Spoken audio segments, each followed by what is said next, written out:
नमस्कार। हमारे चैनल वेदांत में आपका स्वागत है। दोस्तों, भारत में पुरुषों के साथ ही भारतीय महिला दार्शनिकों तथा साध्वियों की लंबी परंपरा रही है। वेदों की ऋचाओं को गढ़ने में भारत की बहुत सी स्त्रियों का योगदान रहा है। उनमें से ही एक है गर्ग वंश में वचक्नु नामक महर्षि की पुत्री वाचकन्वी गार्गी। राजा जनक के काल में ऋषि याज्ञवल्क्य और ब्रह्मवादिनी कन्या गार्गी दोनों ही महान ज्ञानी थे। बृहदारण्यक उपनिषद इन दोनों के बीच हुए संवाद पर ही आधारित है। माना जाता है कि राजा जनक प्रतिवर्ष अपने यहाँ शास्त्रार्थ करवाते थे। एक बार के आयोजन में याज्ञवल्क्य जी को भी निमंत्रण मिला था। जनक ने शास्त्रार्थ विजेता के लिए सोने की मुहरें जड़ित 1000 गायों को दान में देने की घोषणा कर रखी थी।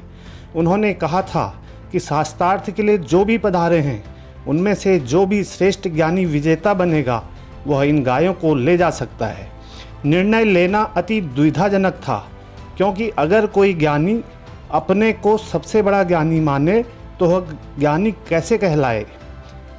ऐसी स्थिति में ऋषि याज्ञवल्क्य ने अति आत्मविश्वास से भरकर अपने शिष्यों से कहा, हे शिष्यों, इन गायों को हमारे आश्रम की ओर हाँक ले चलो।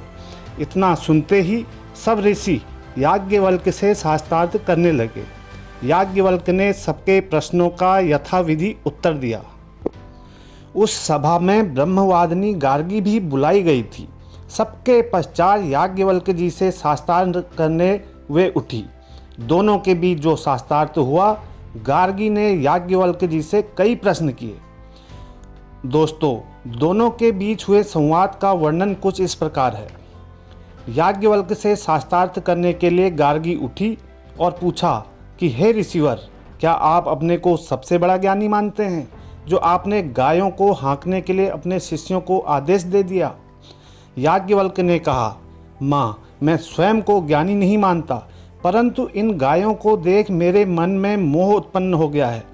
गार्गी ने कहा कि आपको मोह हुआ, लेकिन यह इनाम प्राप्त करने के लिए योग्य कारण नहीं है।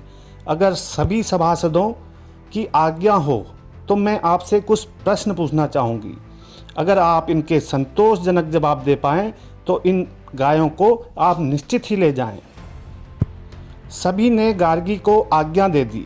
गार्गी का प्रश्न था, हे ऋषिवर, जल के बारे में कहा जाता है कि हर पदार्थ इसमें घुल मिल जाता है, तो यह जल किसमें जाकर मिल जाता है। गार्गी का यह पहला प्रश्न बहुत ही सरल था, लेकिन याज्ञवल्क्य प्रश्न में उलझकर क्रोधित हो गए। थोड़ी देर बाद उन्होंने उत्तर दिया, जल अंततः वायु में ओतप्रोत हो जाता है। फिर गार्गी ने पूछ लिया कि वायु किसमें जाकर मिल जाती है, और याज्ञवल्क्य का उत्तर था कि अंतरिक्ष लोक में। पर गार्गी याज्ञवल्क्य के हर उत्तर को प्रश्न में बदलती गई, और इस तरह गंधर्व लोक, आदित्य लोक, चंद्रलोक, नक्षत्र लोक, देवलोक, इंद्रलोक, प्रजापति लोक और ब्रह्म लोक तक जा पहुंची। और अंत में गार्गी ने फिर वही प्रश्न पूछ लिया कि यह ब्रह्मलोक किसमें जाकर मिल जाता है। इस पर गार्गी पर क्रोधित होकर याज्ञवल्क्य ने कहा, गार्गी, माति प्राचीरमा ते मूर्धा व्यापप्त, अर्थात गार्गी, इतने प्रश्न मत करो, कहीं ऐसा न हो कि इसमें तुम्हारा मस्तक फट जाए।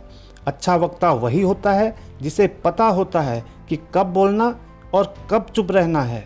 और गार्गी अच्छी वक्ता थी, इसलिए क्रोधित याज्ञवल्क्य की फटकार चुपचाप सुनती रही। दूसरे प्रश्न में गार्गी ने अपनी जीत की कील ठोक दी। उन्होंने अपने प्रतिद्वंदी यानी याज्ञवल्क्य से 2 प्रश्न पूछने थे, तो उन्होंने बड़ी ही लाजवाब भूमिका बांधी। गार्गी ने पूछा, ऋषिवर सुनो, जिस प्रकार काशी या अयोध्या का राजा अपने एक साथ 2 अचूक बाणों को धनुष पर चढ़ाकर अपने दुश्मन पर लक्ष्य साधता है, वैसे ही मैं आपसे 2 प्रश्न पूछती हूँ। गार्गी बड़े ही आक्रामक मूड में आ गई। याज्ञवल्क्य ने कहा, गार्गी, आपको जो पूछना है वो पूछो। गार्गी ने पूछा, स्वर्ग लोक से ऊपर जो कुछ भी है और पृथ्वी से नीचे जो कुछ भी है और इन दोनों के मध्य जो कुछ भी है और जो हो चुका है और जो अभी होना है, ये दोनों किसमें ओतप्रोत हैं। गार्गी का पहला प्रश्न स्पेस और दूसरा टाइम के बारे में था। स्पेस और टाइम के बाहर कुछ है क्या? नहीं है।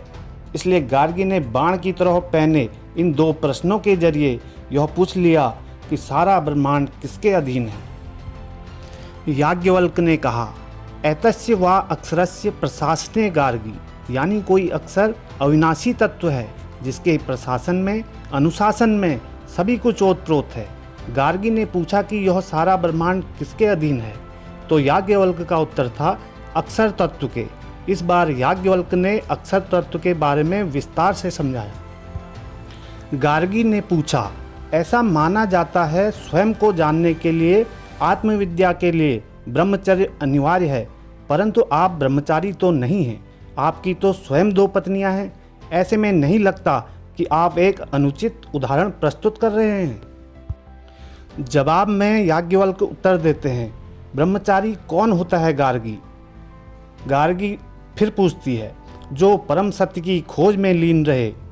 याज्ञवल्क्य ने फिर पूछा, तो ये क्यों लगता है गृहस्थ परम सत्य की खोज नहीं कर सकता?